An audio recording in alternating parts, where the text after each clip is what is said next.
Un verset du Coran à réciter 11 fois après faille, richesse, bénédiction et baraka. Assalamu alaikum wa rahmatullahi wa barakatuh mes chers frères et sœurs en islam. Cerise en fleurs aujourd'hui, je vais partager avec vous un secret spirituel puissant tiré du Coran et de la Sunna. Un verset béni que vous pouvez réciter 11 fois après la prière du Fajr pour attirer la richesse licite, la bénédiction et la baraka dans votre vie. Mosquée étincelle. Pourquoi ce sujet? Parce que nous savons tous que le Fajr est un moment spécial où les portes du risque s'ouvrent, où les anges témoignent de nos adorations, et où Allah répand sa miséricorde. Associer ce moment précieux à une récitation authentique est une clé pour transformer nos vies. Dans cette vidéo, je vais vous expliquer étape par étape l'importance du Fajr, le verset à réciter, comment le pratiquer correctement et quels bienfaits immenses vous pouvez en retirer. Restez bien jusqu'à la fin, car je vous donnerai des conseils pratiques et une doua spéciale. Et avant de commencer, je vous invite à liker cette vidéo, à vous abonner pour ne rien manquer des prochains rappels, et surtout à laisser un commentaire constructif en partageant vos expériences et réflexions. Enfin, n'hésitez pas à partager cette vidéo afin que d'autres musulmans bénéficient de ce rappel. Que Allah mette la baraka dans vos vies. L'importance du Fajr dans le Coran et la Sunna. La prière du Fajr occupe une place unique dans la vie du musulman. C'est le premier rendez-vous quotidien avec Allah, un moment où la sincérité de l'adoration se manifeste, car il est souvent difficile de quitter le confort du sommeil pour se lever avant le lever du soleil. Pourtant, ce sacrifice recèle une immense récompense. Le prophète a dit dans un hadith authentique rapporté par Al-Bukhari et Muslim, « Celui qui accomplit la prière de l'aube est sous la protection d'Allah. » Cela signifie que le croyant qui accomplit le Fajr est placé sous la sauvegarde divine, préservé des dangers visibles et invisibles, et entouré de bénédictions tout au long de sa journée. Dans un autre hadith, le prophète a dit « Les deux unités de prière du Fajr sont meilleures que ce bas monde et tout ce qu'il contient. » Rapporté par Muslim. Ce rappel illustre la valeur inestimable de cette prière aux yeux d'Allah, bien au-dessus de toutes les richesses matérielles que l'homme pourrait posséder. Le lien entre Fajr et subsistance est également très fort. Dans le Coran, Allah mentionne que la prière est prescrite à des moments précis afin de réguler et bénir la vie du croyant. Le Fajr, en particulier, est lié au début de la journée, moment où les portes du risque, subsistance, s'ouvrent. Les savants expliquent que se lever pour Fajr attire la baraka dans le travail, dans les affaires, dans la santé et dans les relations. Le risque en islam n'est pas seulement l'argent. Il inclut la tranquillité du cœur, la santé, la connaissance, les bonnes relations et le temps profitable. De nombreux savants, tels qu'Ibn al-Qayyim et l'imam al-Ghazali, ont insisté sur l'importance des adhkars du matin, en particulier après le Fajr. Ils enseignaient que ces invocations sont une protection spirituelle et une source d'énergie pour affronter les épreuves de la journée. Celui qui s'y attache voit sa vie transformée, car il commence sa journée avec le rappel d'Allah, et tout ce qui suit s'inscrit sous le signe de sa miséricorde. Ainsi, Fajr n'est pas seulement une prière parmi d'autres, c'est une clé de la réussite, de la protection et de la bénédiction dans ce monde et dans l'au-delà. 3. Le verset choisi et sa signification. Le verset que de nombreux savants et maîtres spirituels recommandent de réciter après la prière du Fajr pour attirer bénédiction et prospérité est le suivant, tiré de la sourate At-Talaq, 65, 3. Traduction rapprochée. Et quiconque place sa confiance en Allah, alors il lui suffit. Allah atteint toujours son dessein. Allah a assigné à chaque chose une juste mesure. Ce verset met en lumière une règle universelle. Celui qui s'en remet à Allah avec sincérité et confiance trouve en lui la suffisance. Autrement dit, Allah se charge de ses affaires, le protège, lui ouvre les portes de la subsistance et le guide vers ce qui est bénéfique. Ce n'est pas seulement une promesse spirituelle, mais aussi une garantie divine de soutien dans les aspects matériels et immatériels de la vie. Dans le Tafsir d'Ibn Kathir, il est expliqué que ce verset signifie que celui qui met toute sa confiance en Allah, en cherchant uniquement son agrément et en lui confiant ses affaires, Allah lui accorde une issue, une ouverture et une subsistance au-delà de ce qu'il pouvait imaginer. Le tawakkul, la confiance en Allah, est présenté comme une des plus grandes causes d'obtention du risque et de la baraka. Pourquoi ce verset est-il recommandé pour attirer bénédiction et prospérité? Parce qu'il nous enseigne que la véritable richesse n'est pas dans les moyens que nous possédons, mais dans la reliance à celui qui détient les trésors des cieux et de la terre. Réciter ce verset, En méditant sur son sens, ancre dans le cœur une confiance profonde qui attire la sérénité et qui ouvre les causes matérielles de la subsistance. De nombreux musulmans ayant pratiqué ce dhikr témoignent d'un soulagement dans leurs dettes, d'opportunités inattendues et d'une paix intérieure durable. Quant au fait de le réciter 11 fois après le fajr, il s'inscrit dans la tradition prophétique qui accorde une valeur particulière aux nombres impairs. Le prophète a dit « Allah est impair, ouïtre, et il aime l'impair ». Rapporté par Al-Bukhari et Muslim. Répéter ce verset 11 fois permet de graver son sens dans le cœur, de renforcer l'état de tawakkul et de multiplier les bénédictions liées à la récitation du Coran. Ainsi, ce verset n'est pas une formule magique, mais une clé spirituelle. Celui qui le récite avec foi, constance et sincérité, tout en agissant dans le halal et en faisant les efforts nécessaires, voit Allah lui ouvrir des portes de risque et de baraka qu'il n'aurait jamais pu atteindre par ses seuls moyens. Pour que la récitation du verset de la sourate At-Talaq, 65, 3, porte ses fruits et devienne une source de bénédiction et de prospérité, il est essentiel de respecter certaines conditions et de l'accomplir avec sincérité. Voici les étapes concrètes à suivre. 1. La pureté et l'état de wudu. Avant de réciter ce verset, il est recommandé d'être en état de pureté rituelle.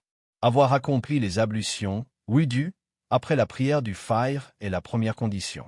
La pureté extérieure reflète la pureté intérieure et prépare le cœur à recevoir la lumière du Coran. 2. Le moment, après la prière du fajr.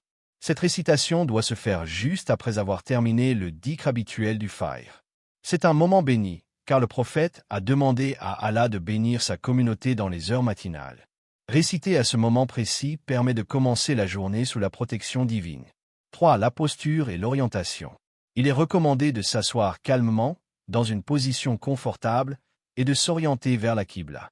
Même si ce n'est pas une obligation stricte, cela renforce la concentration et le respect dans l'acte d'adoration.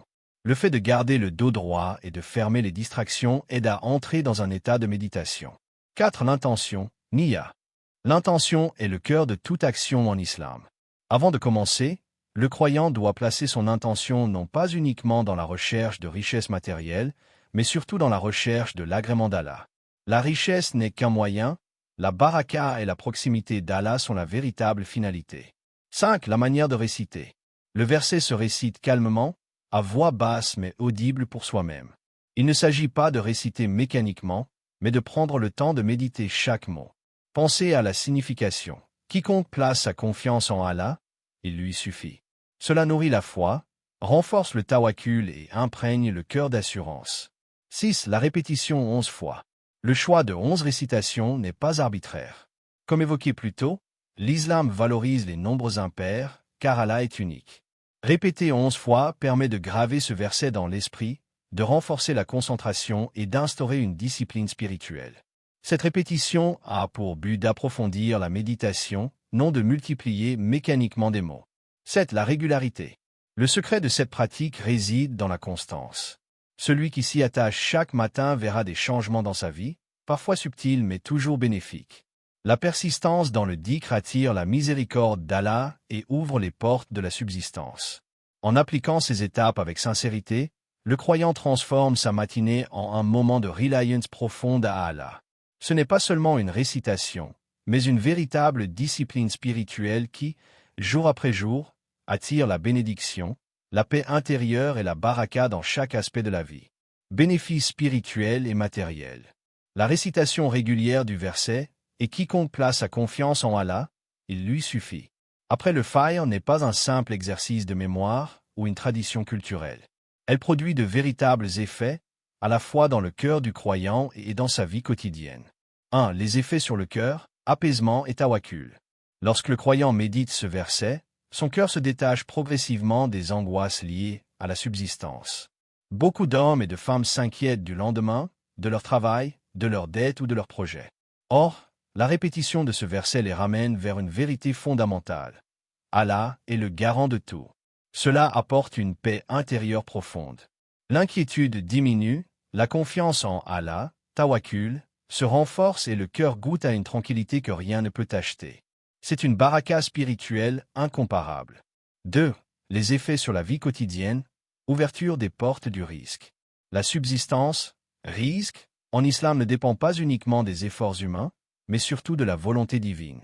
Celui qui récite ce verset avec constance constate souvent des ouvertures inattendues. Un travail qui se présente, une affaire qui prospère, une aide inespérée dans une difficulté. Certains voient leurs dettes se régler plus facilement, d'autres trouvent une stabilité familiale ou une santé retrouvée. Le prophète a dit, « Si vous placez votre confiance en Allah comme il se doit, il vous accorderait votre subsistance comme il la donne à l'oiseau. Il sort le matin le ventre vide et revient rassasié le soir. » Rapporté par At-Tirmidhi. Ce hadith illustre parfaitement le lien entre tawakkul et risque. 3 témoignages et récits inspirants. De nombreux savants et croyants ont témoigné des bienfaits du dhikr du matin et de la récitation de ce verset. Ibn al-Qayyim, par exemple, expliquait que le tawakkul sincère est une clé qui ouvre les trésors d'Allah. Des musulmans pieux rapportent qu'en s'attachant à cette pratique, leurs vies ont été transformées. Un marchand a vu ses affaires prospérer après avoir commencé à réciter ce verset chaque matin. Une famille endettée a trouvé des solutions inattendues pour alléger ses charges. D'autres encore ont témoigné d'une paix intérieure retrouvée malgré des épreuves matérielles. 4. La distinction entre richesse matérielle et vraie baraka. Il est fondamental de comprendre que la richesse en islam ne se mesure pas uniquement par l'argent accumulé. La vraie richesse est la baraka, c'est-à-dire la bénédiction d'Allah dans ce que l'on possède. Une petite somme d'argent avec baraka peut suffire à couvrir de grands besoins, tandis qu'une grande fortune sans baraka peut disparaître en un instant. La baraka peut aussi se manifester par une bonne santé, des enfants pieux, un couple solide, ou encore un temps béni qui permet d'accomplir beaucoup en peu d'heures. Ainsi, réciter ce verset ne garantit pas forcément des millions, mais ouvre les portes d'une subsistance licite, équilibrée et bénie.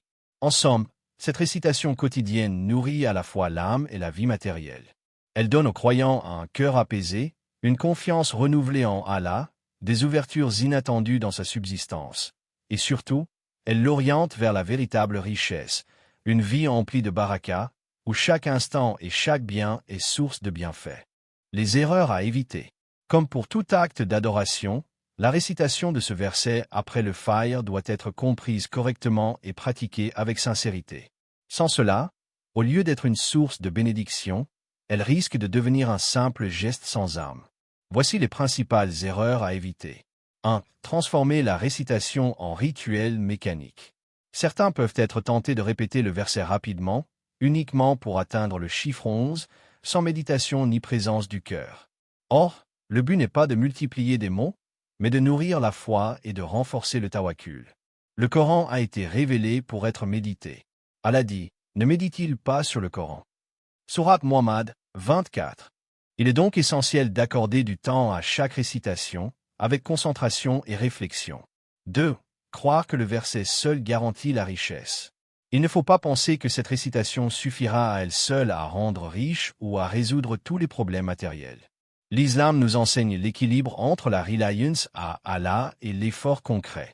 Le prophète travaillait, commerçait, et encourageait ses compagnons à œuvrer pour leur subsistance.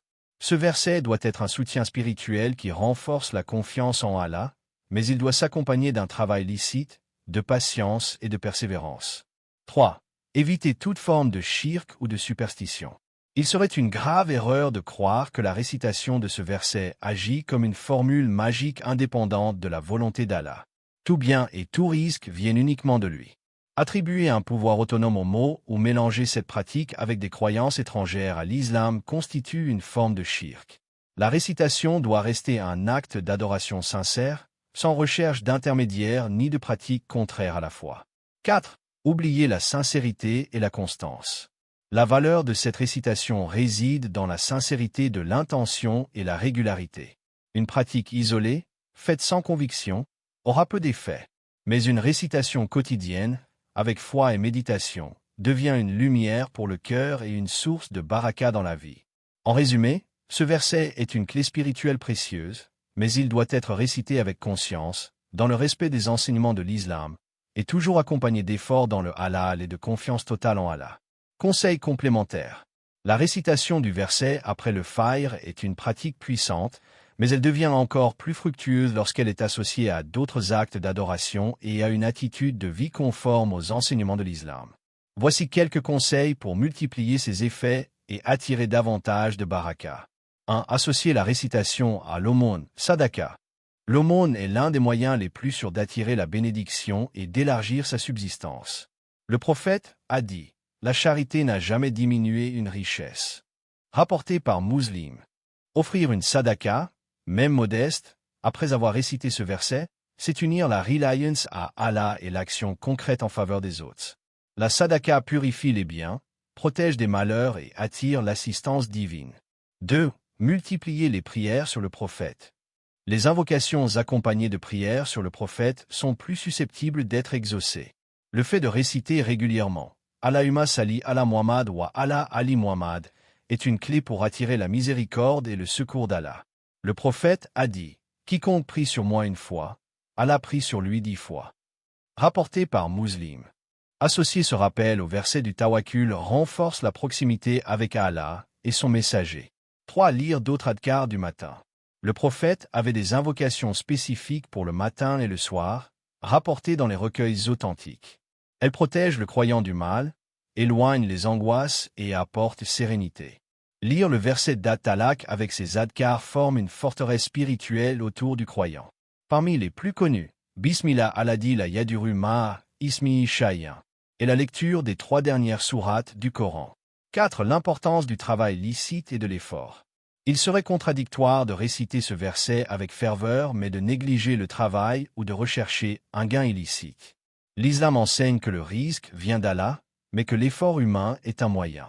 Le prophète a dit « Personne n'a jamais mangé une nourriture meilleure que celle qu'il a acquise par le travail de ses mains. » Rapporté par Al-Bukhari.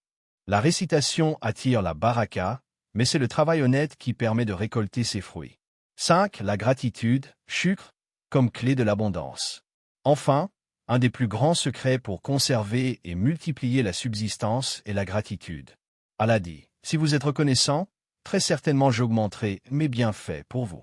Sourate Ibrahim 7. Remercier Allah chaque matin pour ce que l'on possède, même si cela semble peu, ouvre les portes de l'abondance. La gratitude transforme le peu en beaucoup et fait prospérer la baraka dans chaque aspect de la vie. Ainsi, associer la récitation du verset de la sourate At-Talaq à la sadaka, aux prières sur le prophète, aux adhkars du matin, à un travail licite et à une gratitude constante, c'est transformer un simple dhikr en une discipline spirituelle complète, qui éclaire le cœur et bénit la vie. En résumé, nous avons vu ensemble l'importance de la prière du fajr et du moment béni qui suit, le verset puissant de la sourate At-Talaq à réciter 11 fois, les étapes pratiques pour l'appliquer correctement, les immenses bienfaits spirituels et matériels qu'il apporte, ainsi que les erreurs à éviter et les conseils complémentaires pour renforcer cette pratique. Je vous encourage à commencer dès demain matin. Levez-vous pour le fajr, récitez ce verset avec sincérité, et voyez comment Allah mettra de la lumière, de la sérénité et de la baraka dans vos journées. Soyez constants, et vous découvrirez des bienfaits insoupçonnés. Avant de terminer, je fais une doua pour chacun d'entre vous. Qu'Allah ouvre vos cœurs à sa miséricorde, qu'il accorde la prospérité licite, qu'il bénisse vos familles, vos biens et votre santé, et qu'il fasse de ce rappel une cause de rapprochement d'Allah. Si cette vidéo vous a été utile, je vous invite à laisser un like, à vous abonner à la chaîne et à activer la cloche pour ne manquer aucun autre rappel. N'hésitez pas à partager cette vidéo autour de vous afin que d'autres bénéficient de ces conseils. Et laissez un commentaire constructif pour partager vos expériences et vos réflexions. Que Allah vous récompense abondamment.